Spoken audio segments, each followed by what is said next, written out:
പ്രിയപ്പെട്ട അച്ഛന്മാരെ, സിസ്റ്റേഴ്സ്, സഹോദരന്മാരെ, വാത്സല്യമുള്ള കുഞ്ഞുമക്കളെ, ഏറ്റെടുക്കുന്ന ദൗത്യത്തെക്കുറിച്ച് ഓർക്കുമ്പോൾ ഒത്തിരിയേറെ മനസ്സ് ഭാരപ്പെടുന്നുണ്ടെങ്കിലും നിങ്ങളെല്ലാവരെയും കാണുമ്പോൾ വലിയ സന്തോഷമാണ്. നിങ്ങളുടെ എല്ലാവരുടെയും സ്നേഹം കാണുമ്പോൾ ദൈവത്തിന് പ്രത്യേകമായിട്ട് നന്ദി പറയുകയാണ്.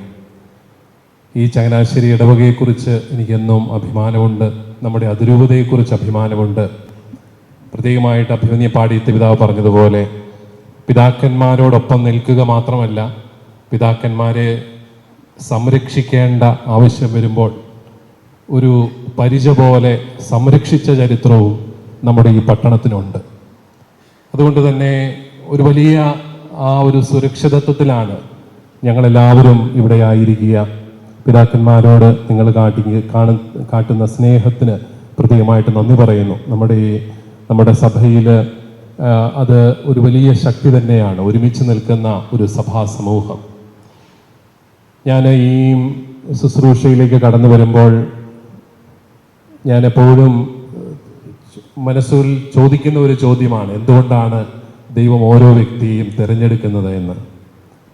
അതിനൊരു ഉത്തരം, ദൈവം നമ്മളെ കൂടുതൽ അങ്ങ് വിശ്വസിച്ച് ഓരോ കാര്യങ്ങളെ ഏൽപ്പിക്കുകയാണ്.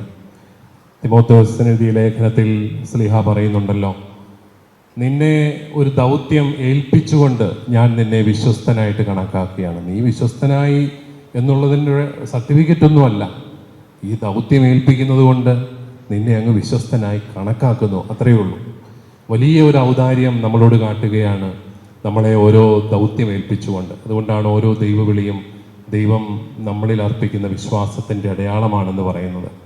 അതുകൊണ്ട് തന്നെ നമുക്ക് ഭയപ്പെടേണ്ട കാര്യമില്ല, കാരണം ഇത് ദൈവത്തിൻ്റെ സഭയാണ്. പരിശുദ്ധ ബെനഡിക്റ്റ് 16 പാപ്പ ഒരിക്കൽ പറയുകയുണ്ടായി, എനിക്ക് സഭയെക്കുറിച്ച് പ്രത്യേക പദ്ധതികളൊന്നുമില്ല, പദ്ധതി ദൈവത്തിൻ്റെതാണ്. നമ്മുടെ ജോലി ആ ദൈവിക പദ്ധതി എന്താണെന്ന് വിവേചിച്ചറിയുക മാത്രമാണ്. സ്വന്തമായി പദ്ധതികളൊന്നും നടപ്പാക്കാനുള്ള വ്യക്തികളല്ല മേലധ്യക്ഷന്മാർ, മറിച്ച് ദൈവത്തിൻ്റെ പദ്ധതി എന്താണ് ഓരോ കാലഘട്ടത്തിലും സഭയെ സംബന്ധിച്ചെന്നുള്ളത് വിവേചിച്ചറിഞ്ഞ് അത് നടപ്പിലാക്കാൻ ശ്രമിക്കുക എന്നുള്ളത് മാത്രമാണ് ദൗത്യം. ആ രീതിയിൽ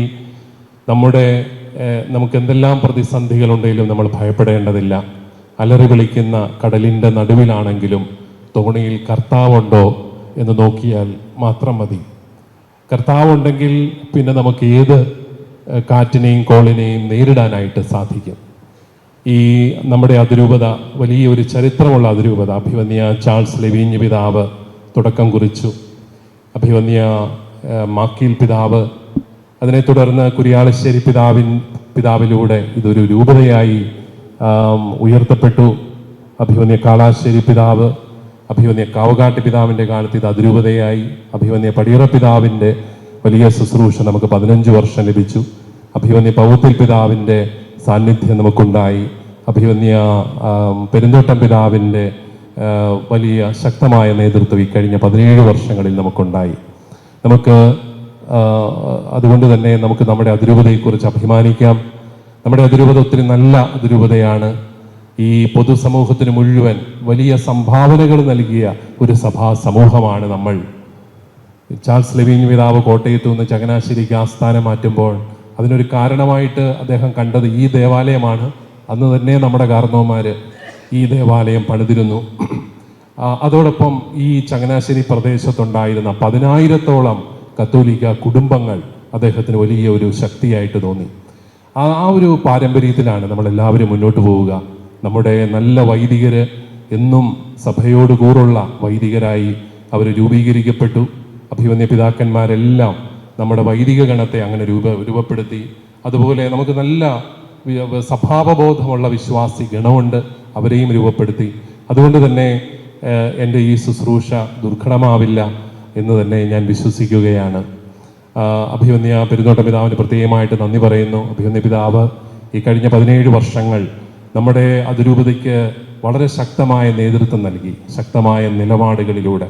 ഇന്ന് സീറോ മലബാർ സിനഡ് അദ്ദേഹത്തിന് നന്ദി പറഞ്ഞുകൊണ്ട് സംയുക്ത ഇടയലേഖനത്തിലൊരു വാക്ക് പറയുന്നുണ്ട്, കുലീനമായ ശാന്തത അഭിമന്യ പിതാവിനുണ്ടായിരുന്നു. എനിക്ക് തോന്നുന്നു ഈ കാലഘട്ടത്തിലൊക്കെ നമ്മുടെ സഭ ഒത്തിരിയേറെ പ്രശ്നങ്ങളിലൂടെയും പ്രതിസന്ധികളിലൂടെയും കടന്നുപോയപ്പോൾ അഭിമന്യ പിതാവിൻ്റെ കുലീനമായ ആ ശാന്തതയും ഉറച്ച നിലപാടുകളുമാണ് നമ്മുടെ സഭയെ ഉലയാതെ കാത്ത് കൊണ്ടുപോയത് എന്നുള്ളത് നമുക്ക് നന്ദിയോടുകൂടി ഓർക്കാം. പിതാവിനോടൊപ്പം 7.5 വർഷം ഞാൻ സഹായമെത്രാനായിട്ട് ശുശ്രൂഷ ചെയ്തു. ആ കാലഘട്ടത്തിനെല്ലാം പിതാവിനോട് ഞാൻ പ്രത്യേകമായിട്ട് നന്ദി പറയുന്നു. പിതാവിൻ്റെ അഭിഷേകത്തിലൂടെയാണ് ഞാൻ മെത്രാൻ ശുശ്രൂഷയിലേക്ക് വന്നത്. അദ്ദേഹം എൻ്റെ ഗുരുനാഥനാണ്. അഭിമന്യ പിതാവ് തുടർന്നും അരമനയിൽ തന്നെ താമസിച്ചുകൊണ്ട് ഞങ്ങളോടൊപ്പം ഉണ്ടാവും എന്ന് പ്രത്യേകമായിട്ട് ഞാനും പ്രതീക്ഷിക്കുകയാണ്. അതോടൊപ്പം അഭിമന്യ പൗത്യ പിതാവിനെ ഓർക്കുന്നു, പിതാവിൻ്റെ വലിയ വാത്സല്യവും സ്നേഹവും ഓർക്കുന്നു. അഭിമന്യ ജോർജ് കോച്ചേരി പിതാവ് നമുക്കെന്നും വലിയൊരു പിന്തുണയാണ്. പിതാവ് ഒരുപക്ഷെ മാതൃരൂപതയെ എത്രമാത്രം സ്നേഹിക്കുന്ന ഒരു മെത്രാൻ, പ്രത്യേകിച്ച് വത്തിക്കാൻ്റെ ഡിപ്ലോമാറ്റിക് സർവീസിലൊക്കെ ജോലി ചെയ്ത് തിരിച്ചു വന്ന് മാതൃരൂപതയ്ക്ക് വേണ്ടി തൻ്റെ ജീവിതം ഒഴിഞ്ഞു വയ്ക്കുകയാണ് അദ്ദേഹത്തിന് പ്രത്യേകമായിട്ട് ഞാൻ സ്നേഹപൂർവ്വം നന്ദി പറയുന്നു. നമ്മുടെ കർദിനാൾ ജോർജ് ആലഞ്ചേരി പിതാവിനെ നന്ദിയോടുകൂടി ഓർക്കുന്നു. അദ്ദേഹവും എന്നും ഒരു മാർഗദർശിയായിരുന്നു, വഴികാട്ടിയായിരുന്നു. അഭിമന്യ പാടിയത്ത് പിതാവ് ഒരു നല്ല സഹോദരനായിട്ട് തന്നെ ഈ ദിവസങ്ങളിലെല്ലാം എൻ്റെ കൂടെ ഉണ്ടായിരുന്നു. പിതാവിനോടൊപ്പം ചങ്ങനാശ്ശേരി അതിരൂപതയിൽ അഭിമന്യ പിതാവ് സിഞ്ചർലൂസ് ആയിരുന്നപ്പോൾ ഞങ്ങളെല്ലാം ഒരുമിച്ചുണ്ടായിരുന്നു. ആ ഒരു വലിയ സ്നേഹം എന്നും പിതാവ് കാത്തു സൂക്ഷിക്കുന്നു. ഈ ദിവസങ്ങളിലെല്ലാം ശക്തിപ്പെടുത്തിക്കൊണ്ട് പിതാവ് കൂടെ ഉണ്ടായിരുന്നത് ഞാൻ ഓർക്കുകയാണ്. അഭിമന്യ തുരുത്തിമറ്റം പിതാവ് നിങ്ങൾ കേട്ട് കാണും. പിതാവ് ഗോരഖ്പൂർ രൂപതയുടെ അധ്യക്ഷനായിരുന്നു ഈ അടുത്ത നാൾ വരെ. ഗോരഖ്പൂർ എന്ന് പറഞ്ഞാൽ ഉത്തർപ്രദേശ് മുഖ്യമന്ത്രി ആദിത്യ യോഗിയുടെ മണ്ഡലമാണ് ഗോരഖ്പൂർ. അവിടെയാണ് അദ്ദേഹത്തിൻ്റെ ആസ്ഥാനം. ഞാൻ അവിടെ പോയി പിതാവിൻ്റെ അച്ഛന്മാരെ മുഴുവൻ ഒരാഴ്ച ധ്യാനിപ്പിച്ചു. അതൊരു വലിയ മിഷൻ അനുഭവമായിരുന്നു. അവിടെ നമ്മുടെ വൈദികരും നമ്മുടെ സിസ്റ്റേഴ്സും ഒക്കെ ചെയ്യുന്ന ശുശ്രൂഷകൾ അത് വളരെയേറെ മഹത്തരമാണ്. അതോടൊപ്പം സാഗർ രൂപതാധ്യക്ഷനാണ് നമ്മുടെ തന്നെ പ്രിയപ്പെട്ട അത്തിക്കളം പിതാവ്. അവരെല്ലാം നമ്മൾ നന്ദിയോടുകൂടി ഓർക്കുകയാണ്. ഈ അവസരത്തിൽ ഇത്രയും മനോഹരമായിട്ട് നിങ്ങൾ ഈ ഒരു സ്വീകരണം സംഘടിപ്പിച്ചതിന് നന്ദി പറയുന്നു. ഈ കത്തീഡ്രൽ ഇടവകയുടെ വികാരിയച്ഛൻ ബഹുമാനപ്പെട്ട ജോസ് കൊച്ചുപറമ്പിലച്ഛനോടും അതുപോലെ വികാരി ചണ്ടാളച്ചന്മാരോടും എല്ലാവരോടും നിങ്ങളോട് എല്ലാവരോടുമുള്ള നന്ദി ഹൃദയപൂർവ്വം ഞാൻ പ്രകടിപ്പിക്കുകയാണ്. നിങ്ങൾ സ്വീകരിക്കാൻ കൂടെ വന്നാൽ മാത്രം പോരാ, ഇനിയും തുടങ്ങുന്നതേ ഉള്ളൂ. ഇനിയുള്ള നാളുകളിൽ എല്ലാവരും സ്നേഹത്തോടു കൂടി കൂടെ നിൽക്കണം എന്ന് പ്രത്യേകമായിട്ട് ഞാൻ അഭ്യർത്ഥിക്കുന്നു. അതോടൊപ്പം നമ്മളെല്ലാവരും കുർബാനയിൽ മെത്രാന്മാർക്ക് വേണ്ടിയിട്ട് പിതാക്കന്മാർക്ക് വേണ്ടി പ്രാർത്ഥിക്കുന്നുണ്ട്. ആ പ്രാർത്ഥന ഹൃദയപൂർവ്വമായ ഒരു പ്രാർത്ഥനയാണ്. കാരണം ഇത്രയും വലിയ ഒരു ജനസമൂഹത്തെ നയിക്കാൻ, ആത്മീയമായിട്ട് നയിക്കാൻ, ഒരുപക്ഷെ ഭൗതികമായിട്ട് നയിക്കാൻ കുറച്ചുകൂടി എളുപ്പമായിരിക്കാം. ആത്മീയ മേഖലയിൽ നയിക്കുക അത് വലിയ പ്രതിസന്ധികളും അല്ലെങ്കിൽ വെല്ലുവിളികൾ നിറഞ്ഞ ഒന്നാണ്. അതുകൊണ്ട് തന്നെയാണ് ഇത് വിശ്വാസിക്കണം മുഴുവനും മെത്രാന്മാർക്ക് വേണ്ടി പ്രാർത്ഥിക്കുന്നത്. നിങ്ങളെല്ലാവരും തുടർന്നും പ്രാർത്ഥിക്കണം. നിങ്ങൾക്ക് വേണ്ടി ഞാനും തീർച്ചയായിട്ടും കൂടുതൽ പ്രാർത്ഥിക്കും എന്ന് ഉറപ്പ് നൽകുന്നു. നിങ്ങളുടെ എല്ലാവരുടെയും വലിയ നന്മയ്ക്ക്, വലിയ ഔദാര്യത്തിന് നന്ദി പറഞ്ഞുകൊണ്ട് നിങ്ങളെല്ലാവരെയും ദൈവം സമൃദ്ധമായി അനുഗ്രഹിക്കട്ടെ എന്ന് പ്രാർത്ഥിച്ചുകൊണ്ട് എൻ്റെ വാക്കുകൾ ഞാൻ ഉപസംഹരിക്കും. അതുപോലെ നമ്മുടെ ഇന്ന് ഇവിടെ ഓടിയെത്തിയ ജനപ്രതിനിധികളെ പ്രത്യേകമായിട്ട് ഓർക്കുക. നമ്മുടെ 3 MP-മാർ ഉണ്ട്.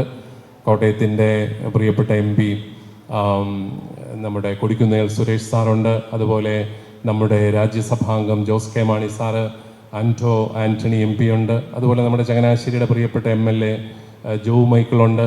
അതുപോലെ മുൻ MLA-മാരുണ്ട്. നമ്മുടെ രാഷ്ട്രീയ നേതാക്കൾ വന്നിട്ടുണ്ട്. അവരെല്ലാവരെയും ഓർക്കുന്നു. അവരെല്ലാം നമ്മുടെ മേജർ ആർക്കി എപ്പിസ്കോപ്പൽ അസംബ്ലിക്ക് പാലായിൽ അവരെല്ലാവരും വന്നിട്ടുണ്ടായിരുന്നു. അവരെല്ലാം കണ്ടപ്പോൾ തന്നെ നമ്മുടെ സമൂഹത്തിന് ഒരു വലിയ ഊർജ്ജമായിരുന്നു. ഇത്രയും ജനപ്രതിനിധികൾ ഇന്നത്തെ കാലത്ത് നമുക്ക് ഇത്രയും പേരുണ്ടല്ലോ എന്നൊക്കെ ഓർത്തുള്ള വലിയൊരു അഭിമാനവും സന്തോഷവും ഉണ്ടായിരുന്നു. അവരും എന്നും സഭയുടെ കൂടെ നിൽക്കുന്നവരാണ്.